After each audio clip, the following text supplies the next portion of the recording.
Hi, everyone, again. Welcome back to our afternoon bell session. I'm going to give folks a few seconds to find us here live. In the meantime, I'll give you the quick rundown of where to find us, the Bureau of Student Wellness. On Facebook, you've probably found us if you're following this right now. We are at NH Student Wellness. On Twitter, we are at NH Schools. And we have also created a new website for schools, families, and students to help get resources for remote learning. And it's at www.nhlearnsremotely.com. I've also posted that link in the description of this live video. And I'm going to see if I can't just post this quick question I have for all right now. I think it's going to work. There we go. So that's a question to get us started if you want to answer it. I'll get to it in a second. My name is Catherine Leswing. I work for the Bureau of Student Wellness at the New Hampshire Department of Education.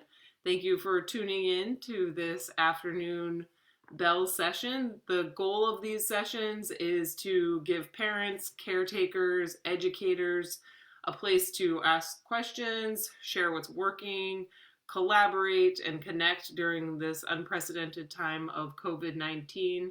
And our hope at the Bureau of Student Wellness is to really give everyone the support that they need to take care of themselves and to take care of your learners at home. Our afternoon bell session today is called Everyday Conflict Resolution for Families in the Remote Learning Environment. Wow, I don't know about you, but right about now, I need some tips for dealing with interpersonal conflict inside the walls of our home.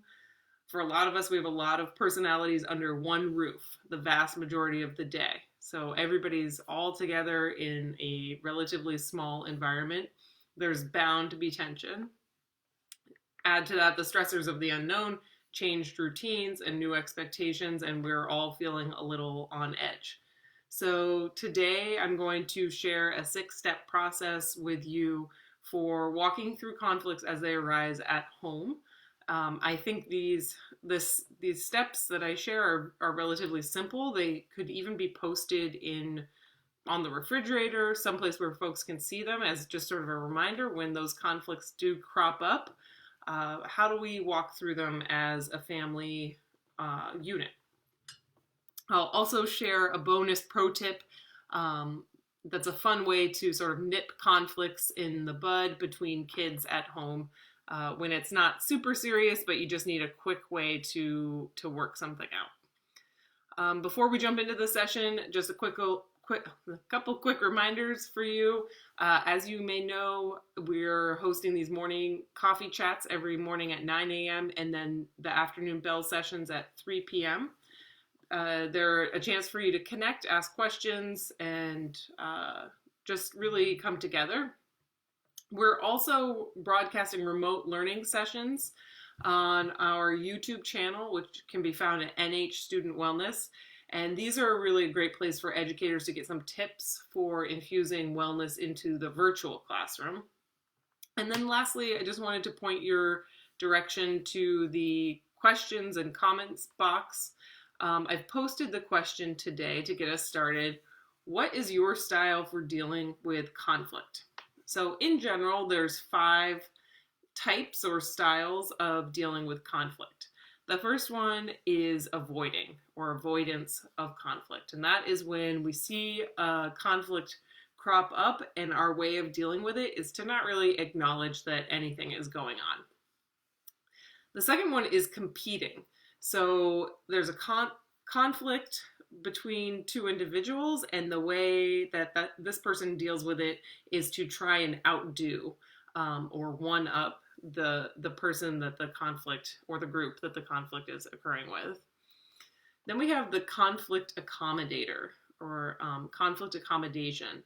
And what this is when really you recognize that there's a tension and you're going to work to really give the other party or the other person what they want. And that would be accommodating the conflict, and it doesn't really take into consideration your own needs. Then we have conflict compromise, and that's where both parties give up a little something that they want so that both parties can get a little something that they also want. So you're giving a little, and you're also going to get a little in that situation. And then the last type of conflict management is collaborating. And this is really the ideal. This is where both parties come together and they say, hey, this is where my needs are at, and you work together for a solution that works for everybody. And in this situation, you're not losing very much at all on either side. It's very similar to compromise, but it goes that extra step where you're really working together through a process to come out with a solution that works for everybody. So what's your default? I would love to see in the comments what your sort of default type of or style for handling conflict is. I know for me, I am very much a conflict avoider. It's sort of my default, and I'm aware of it. Because to be honest, dealing with conflict takes a lot of effort. It takes willingness for everybody, and it takes practice. So I'm here to give you 6 steps really to resolve disagreements as they arise in your home while we're all stuck at home. And like I said, if you check out our website, you can find these tips where you could download them and print them out if you want and put them on your fridge at home. So the first step to managing conflict or resolving conflict is to really identify what's going on. So if your learner is upset, you can try asking them, I see you're upset, what is wrong? And this just gives them the opportunity to voice what's going on with them. Just sort of a tip or a side note here, your learner might require a cool down period before they're ready to say, this is really what's bothering me. You don't want to try and identify the conflict when it's in the middle of heightened emotions. The second step to dealing with conflict is to really understand what's the underlying root cause. So just asking the simple question, why did that make you upset? Or why are you upset? This is not a place for offering solutions. You want to let your student really full table. If you're really following a collaborative model, this is also a chance for you to say, this is why I was upset too, but not trying to gloss over the other person's feelings, but both coming to a place where you can share why you're really upset. The third step, this is really important for us adults to model, and it's to share responsibility. So saying, I wish I did X differently. What would you have done differently? In this scenario, in this step, we're not trying to place blame. We're just trying to acknowledge that everyone in a given situation has responsibility and shares that responsibility. And again, for adults to model that, that is the best method for learners to understand how to take responsibility in a given situation. It's to watch adults do it. And then the next step, once both parties have said, yeah, I did have a role in that conflict, this is a time where you can really sit down and brainstorm solutions. When I resolve conflict, interpersonal conflict or group conflict, I really like to get these down on paper. I think if anyone's had experience with mediation, you can put the chart paper up, or now that we're at home, you can just take out a piece of paper and say, what are all the possible solutions to this particular problem that we're having in our family? You can ask the question, what do you need in order for this solution to work? And this is where the compromise will actually happen. But when you get down to those needs that people really need, I'm not willing to move on this. This is my basic need, and I can't move on that. From there, you can start to build out the solutions and the compromises. And that leads us to our next step, which is to choose a solution. So using the language, the solution that seems to meet everyone's need is this. And this is really going to take some talking and working around what are people willing to compromise on and what are really the sticking points. Once you've found that solution, you can thank your child or thank your student and say, this was really challenging to work through, and I really appreciate you walking this path with me. And now we have a solution that's going to work for everybody, and it is this. Here's the pro tip. So that's a 6-step process. It's really meant for conflicts that are coming up that are real sticking points. People aren't willing to budge on them. If you have a bunch of kids in the house, or a couple of kids in the house, and say you have a situation where, hey, my sibling, my brother got more juice than I did. That's not fair. Or, hey, I want to use the iPad first, and I'm tired of so-and-so getting to use it all the time and I can't. Well, an easy way to resolve conflict like this is to just say, hey, can you do rock, paper, scissors? And this is kind of a fun way. It turns that push and pull over who gets to do something first or who gets more time with this into a quick game. Whoever wins the rock, paper, scissors game, they get to go first, and the second one, or the person who lost the rock, paper, scissors game gets the next chance. And it's a kind of a fun way, a light way to resolve some tensions. So as we close today, I thought I would lead us in an anxiety reduction technique that you can do immediately if tensions are really running high from a particular conflict in your home and folks need just a break and to cool down. So if your learner is really has very heightened emotions, or you do, and you just need to step out, a quick way to reduce that anxiety, to bring those emotions down, is called the 5-4-3-2-1 anxiety reduction technique.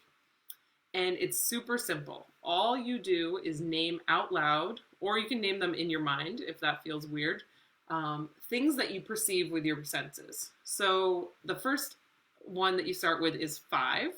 And what you're going to do is name 5 things out loud that you can see in your field of vision right now. So I'll do it out loud with you. If you're at home watching this and you want to name 5 things you can see out loud, you can do that as well. So I'm going to do 5. I see a lamp. I see a computer monitor, coffee mug, desk, book. Now you're going to do 4 things that you can touch. So I can touch desk, mouse, phone, notebook. 3 things you can hear. I can hear the computer. I can hear my baby upstairs. And I can hear a car going by. All right. 2 things you can smell. This one gets a little harder. I can smell coffee. That's all I can smell right now. And 1 thing you can taste. I can definitely taste coffee that I was just drinking.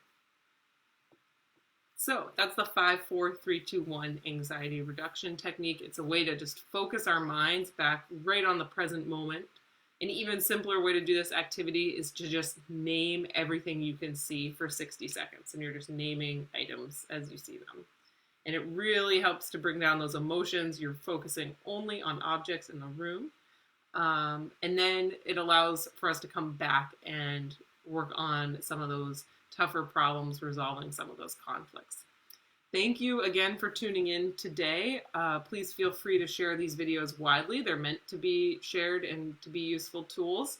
Again, you can follow us on Facebook at NH Student Wellness, on Twitter at NH Schools, or check out our website where you can find lots of resources. You can find sheets that go along with each of these chats that we're doing.